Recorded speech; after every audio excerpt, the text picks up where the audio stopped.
పెట్రిఫై అయిన తర్వాత అది ఏంటి దాని స్ట్రక్చర్ అనేది అలానే ఒక రాక్ లాగా ఉంటుంది. మన రాక్స్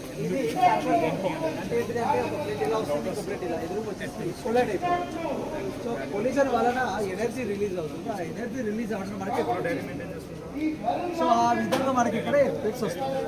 ఓకేనా? బట్ ఎఫెక్ట్స్ ఎందుకు వస్తున్నాయి, ఎలా వస్తాయి, ఎలా చేస్తారు అంటే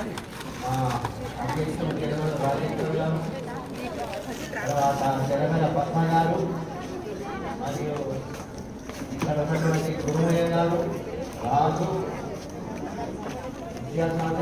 ఏదన్నా ఒక నెంబర్ 25% ఆఫ్ 70 అన్నారు. దీని ఆన్సర్ చేయాలి, దీని మీద చేయాలన్నప్పుడు ఏం చేసిందంటే 0 to 100 ఇటున్నది, 0 to 100 ఇటున్నది. ఒకవైపు పర్సంటేజ్ తీసుకుంటే ఒకవైపు నెంబర్